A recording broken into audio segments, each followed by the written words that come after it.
Retour sur le plateau, on parle du grand débat national, quelque part. On parle d'abord des gilets jaunes, du livre jaune. On ne parlera pas du livre bleu, puisqu'on ne sait pas ce qu'il y a dedans. On parlera quand même de ce qu'il y a dans le grand débat national. Et pour en parler, je rappelle que nous sommes en compagnie de Xavier Rivière. C'est le monsieur qui est juste là, qui a un joli chignon.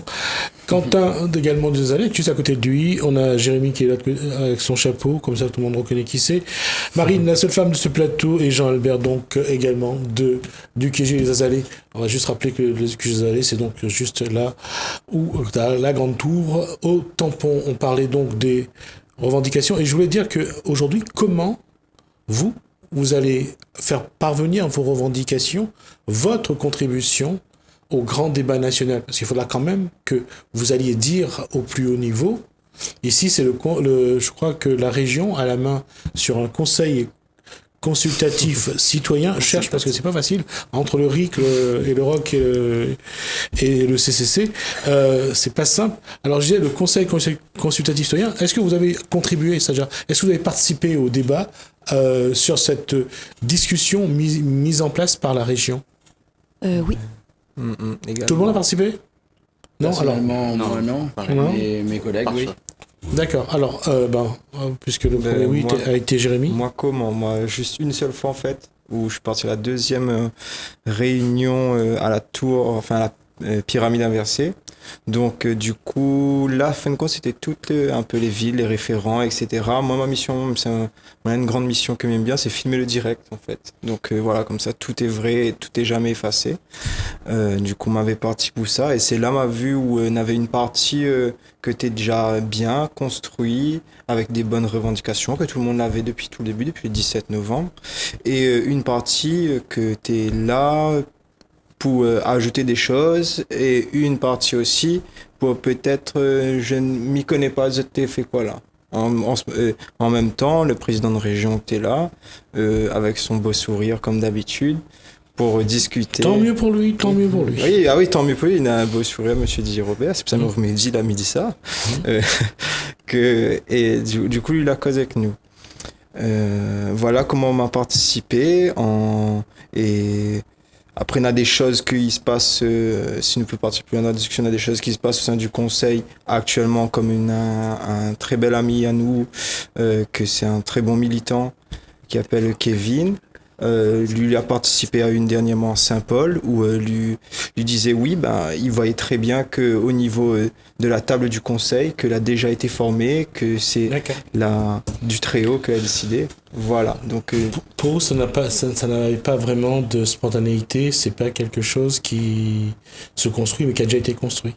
C'est quelque chose qui a été construit déjà, parce que le vrai gilet jaune, enfin on va dire que le vrai citoyen ou que les révoltés, on va dire ça, qu'ils ont la peur de ça. Enfin, comme ils parlent que les personnes que autour de cette table, c'est ces vraies personnes-là. Marine, est-ce qu'il y a eu un intérêt pour vous de participer à ces discussions ou pas? Oui, pour moi ça avait un intérêt parce que je pense pas que la région puisse être à l'initiative de quelque chose qui va réellement changer le quotidien des gens, sinon ils l'auraient fait avant. Mais ça a permis à des gens de se rencontrer, d'apprendre à travailler ensemble. Et on se rend compte que c'est compliqué, c'est-à-dire que d'un côté il y a la revendication plus de démocratie participative, et puis sur le terrain on se rend compte que c'est compliqué de fonctionner à plusieurs. On n'a pas appris, justement parler de l'école, ça nous apprend plus à faire ça. Après, ce qui a été bien aussi sur ce conseil, c'est que justement le terme consultatif a fini par être enlevé, parce que la revendication initiale, c'est de pouvoir prendre des décisions. Et aussi ceux qui avaient travaillé sur le conseil, finalement au fur et à mesure des semaines, il y avait pas forcément beaucoup de personnes qui en même temps étaient sur les QG, c'est-à-dire que quand les travaux sur le conseil a commencé, tous les QG n'étaient pas en place. Et à la dernière réunion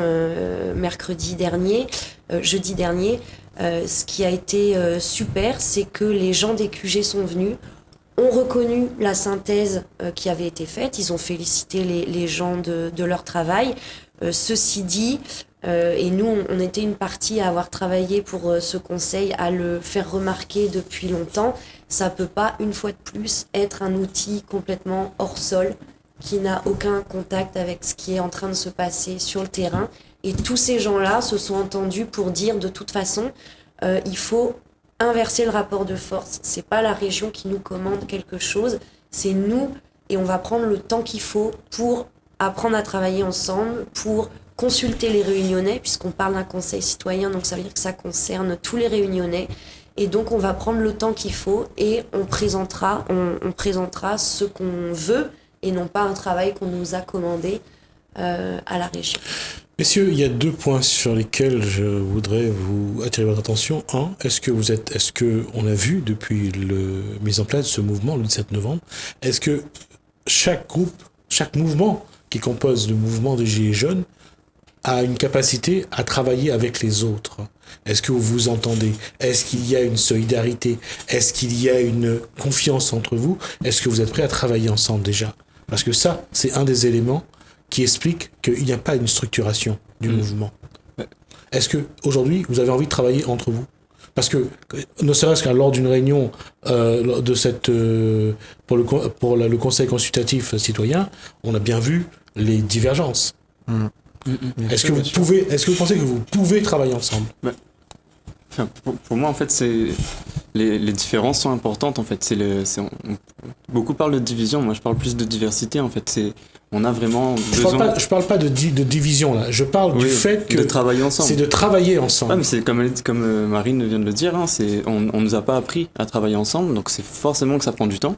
Nous, déjà au début même du déblocage sur le rond-point, ça a été difficile de réinstaurer une gouvernance horizontale. Parce que sur chaque rond-point, chaque barrage, il y avait le chef, le sous-chef. Justement.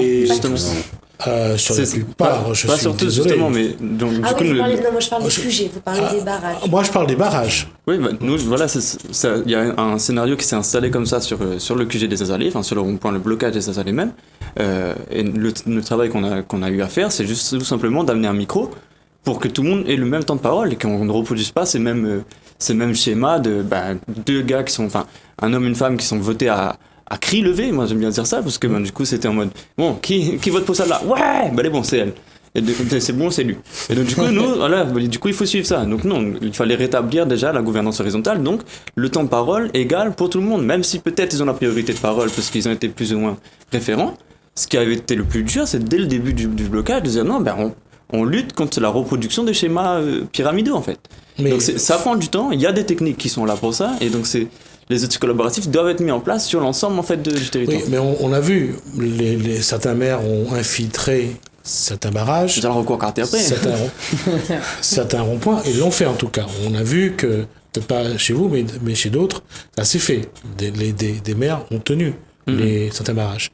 La question aujourd'hui, c'est donc est-ce que vous êtes capable de vous retrouver chacun dans ce que vous êtes pour travailler ensemble, et 2, lorsqu'on parle de gérer une cité, d'être dans la gestion d'une collectivité, c'est aussi la connaissance. C'est de savoir c'est quoi une cote des collectivités, c'est quoi une cote des communes, c'est quoi la réduction d'eau potable, c'est quoi la LBU. Il y a une connaissance du cadre que aujourd'hui n'est pas forcément présent. Il y a sans doute des gens qui sont au courant, mais tout le monde n'est pas au même niveau d'instruction.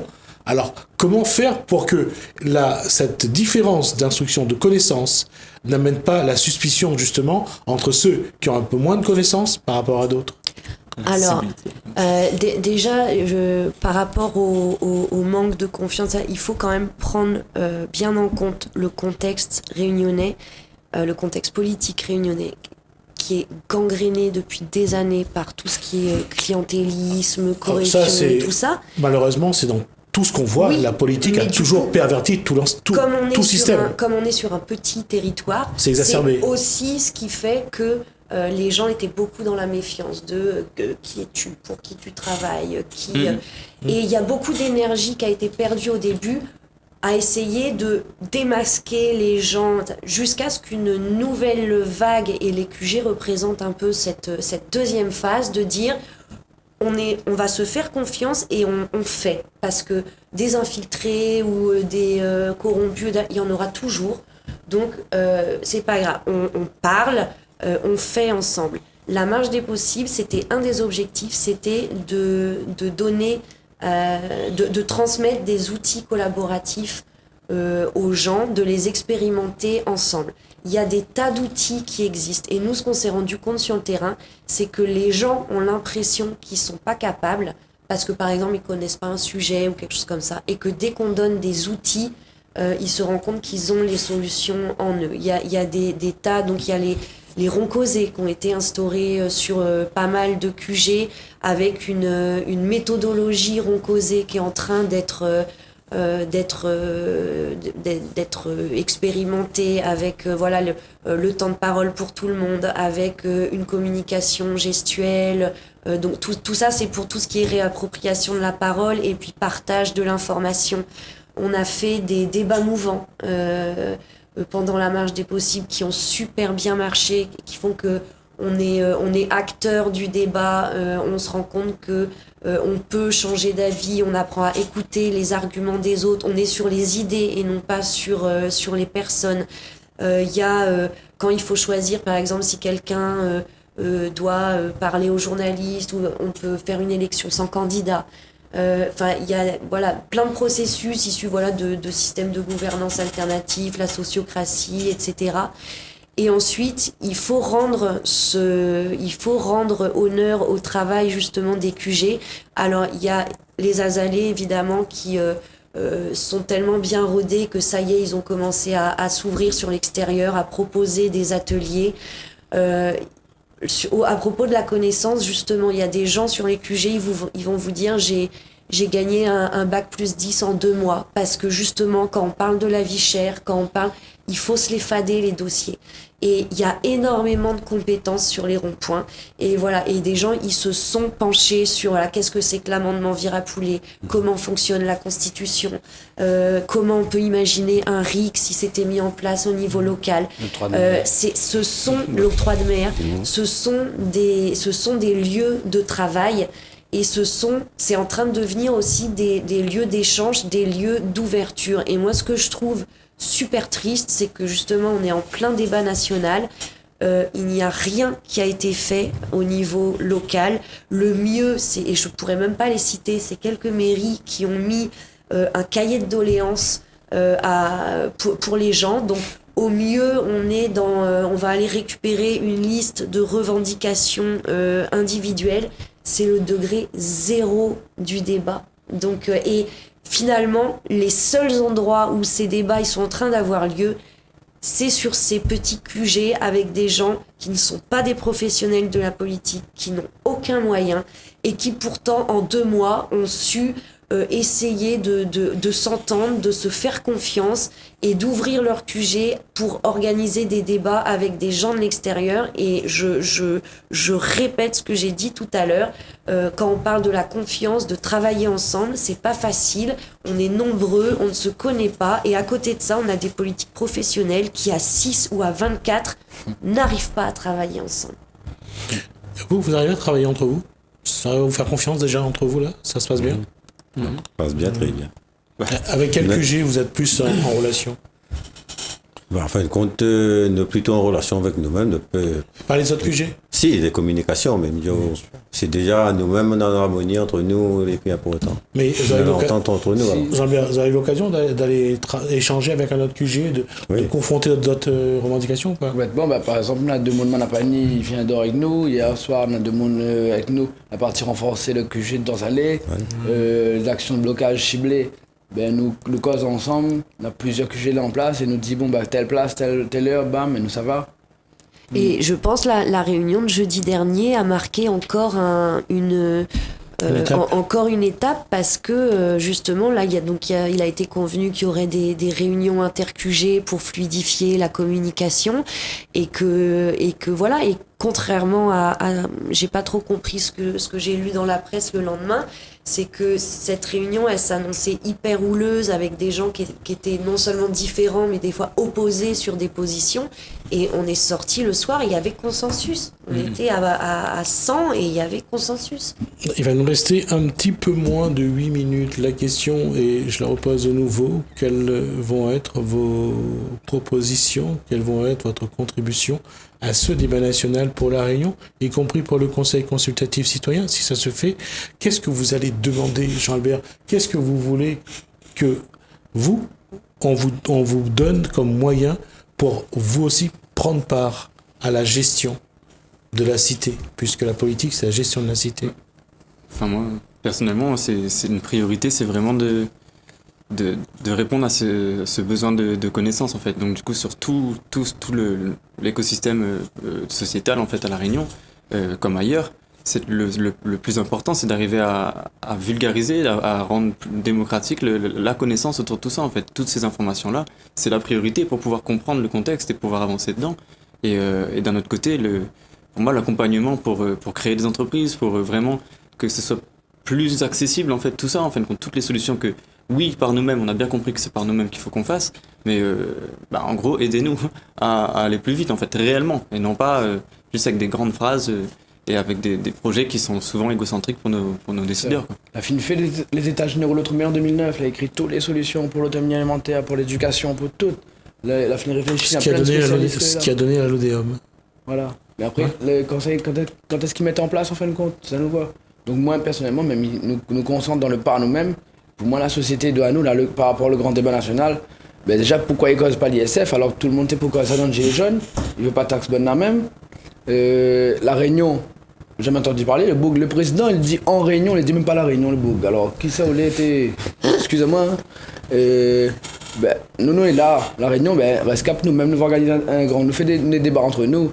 Et après, nous va porter notre parole comme nous gagnons aussi. Moi, je travaille surtout avec par nous-mêmes. Nous, on est dans le par nous-mêmes. Après, ceux qui veulent aller rentrer dans le bureau, aller hacker le conseil pour pouvoir mettre nos idées dedans, mettre un décisionnel, tout ça là, m'y encourage. C'est pas mon motivation personnelle, m'y soutient. Voilà. Okay. Moi, mon cheval de bataille, ça va être les outils collaboratifs, les outils du faire ensemble. Voir comment on travaille ensemble, comment on prend des décisions ensemble, autrement par exemple qu'à la majorité, comment on prend des décisions au consentement, quels outils pour voir une thématique sous toutes ses facettes. Enfin, il y a des tas d'outils qui existent et c'est très à la mode chez les politiques de parler de choses citoyennes, de choses participatives, alors qu'en fait elles le sont absolument pas. Et donc mon cheval de bataille, ça va être d'exiger ces outils collaboratifs, que les gens puissent s'en saisir pour participer à la vie politique. On est dans une année préélectorale. En 2020, on va voter pour les maires. Est-ce que le mouvement et les mouvements de Gilets jaunes doivent y participer, doivent prendre part, doivent appuyer, doivent faire pression pour que le système évolue à travers les élus? Est-ce que ça, Jean-Albert, c'est quelque chose qu'il faut faire? Ben oui, mais notre spécificité passe avant. C'est-à-dire le national. La Réunion a son spécificité, pareil là-haut. Donc, il faut un débat pour nous aussi. On ne peut pas faire le débat national, vu qu'on a des choses spécifiques ici. C'est pas pareil en France. Alors, justement, donc, par rapport à La Réunion, il faudrait que les élus, les maires, ils changent de la façon de il faudrait qu'ils changent toute une manière de fonctionner. Il faudrait qu'ils écoutent le peuple. En fin de compte, le peuple, il crie. Mais le peuple, est-ce que le peuple n'a suffisamment de pouvoir de pression sur un élu aujourd'hui? Bah oui, il y en a même. Le pouvoir du vote. C'est ce qu'on est en train d'essayer. Et quand le maire est élu, après, pendant 6 ans, il fait ce qu'il veut. Hein. Il faut exiger la transparence. Hein, c'est ce que... Voilà. Il faut un contre-pouvoir citoyen. Exiger la transparence. Mais comment comment exiger la transparence? Déjà, moi, comme il dit, il aime beaucoup, c'est la génération Internet. Il passe énormément de temps sur différents trucs. Donc, aller chercher réagir à ces différents problèmes pour trouver des solutions. Et quand on voit qu'on a des groupes, par exemple, que les montés par certaines communes, etc., déjà combattre ce niveau de corruption déjà au niveau de nous-mêmes, parce que c'est assez difficile, ce que nous fait déjà par exemple sur une page de Facebook. Et aussi pourquoi pas un jour proposer un meilleur gilet jaune. Si il faut, non, on ne connaît pas, mais s'il faut passer par Voilà. ce cap-là, ben écoute, nous entend beaucoup de choses. Peut-être passer par la politique et tout pour faire entendre à nous. S'il faut mettre un gilet jaune de confiance et que, voilà, le gars lui dit à nous, oui, ben lui est payé tant, lui respecte tout le monde et lui met pas de blanche pour tout le monde, que tous les citoyens voient, comme ça on a moyen de discuter ensemble. Ben pourquoi pas, si c'est une solution. Nous l'est ouvert à toute solution, faut pas rester fermé en fait. Et justement, vous allez avoir la parole pendant ces années préélectorales, pendant la campagne électorale, vous aurez la parole. Il vaut mieux faire pression en disant au maire, voilà ce qu'on veut, ou dire, il faut changer d'attitude, voilà comment il faut travailler. Moi personnellement, je ne crois pas dans la démocratie représentative, mais ouais, depuis tout le temps, tous partout sur la planète, il y en a ça partout, il y en a bordel partout, ici la Réunion nous constate pareil partout. Donc quand on demande référendum, là, c'est demande de vote la loi par nous-mêmes. Donc c'est sûr que c'est un outil, faudra bien maîtriser, hein, mais on a plus confiance dans nous que dans Bonne là, ça c'est sûr. Voilà. C'est une question de confiance d'abord. Ah ben La confiance est Faudrait mettre un Jérémy Diabana pour C'est filmer. la première des choses. C'est comme un mari, une femme. Si le gars il trompe la femme, ben la confiance est rompue. C'est la Ou même la femme chose. trompe le Ça c'est quelque chose de quand même immonde dans la vie de couple. Donc il pense que les parents entre un politicien et un citoyen. Il a dit si l'homme trompe la femme, il n'a pas dit si la femme trompe l'homme. C'est ce qu'il faudra noter quand même sur son côté macho de... Son côté macho. Il nous reste 2 minutes, on va conclure. Alors, qu'est-ce qu'il faut retenir de cette discussion? Qu'est-ce que vous avez envie de dire aux Réunionnais qui vous regardent? Nous pas d'accord sur tout là en fin de compte, mais par contre nous gagnons trouver un base en commun et nous gagnons avance ensemble pour que tout le monde l'épanouisse et que nous sommes dans une société où ça nous les contents vivant dedans. Pour moi. C'est ça. Ouais. C'est ça, que les gens nous rejoignent et se rendent compte que avec n'importe qui, on peut trouver un dénominateur commun et partir de là pour co-construire ensemble. Voilà. D'accord. Ouais. Jean-Albert. Moi, je ne crois pas que c'est demain, ça ira mieux. Donc, il faut tous les réunir, mobiliser les autres. Il ne faut pas arrêter de dormir, cette case. Viens, c'est la route, viens exprimer nos sentiments. Rien devant la boutique, assis devant la boutique toute la journée. Hein. Ne demande pas bon paix. Viens un peu sur la route, viens un peu revendiquer cette situation. Il ne faut pas rester dans notre coin. en fin de compte. Pas rien que la Pour SPL. finir, mais ici, à dire aux Réunionnais, tout seul ou ça vite, mais à plusieurs ça plus loin. Ça me... D'accord, merci Marine, merci Jean-Albert, merci Jérémy, merci Quentin et merci Xavier. Donc on a eu le plaisir de vous accueillir, de discuter avec vous. Vous reviendrez bien sûr, j'espère qu'au moment de la restitution, on verra un petit peu quelle est votre contribution à ce grand débat national. En tout cas, ça sera avec plaisir qu'on échangera avec vous. Merci à vous. Merci également à vous de nous avoir suivis. Merci à Lalaine, merci François, merci Marie-Sylvie. En tout cas, j'espère que la discussion a apporté de l'eau également à votre moulin à tous. Et en tout cas, commencez bien votre soirée sur Télé Créole.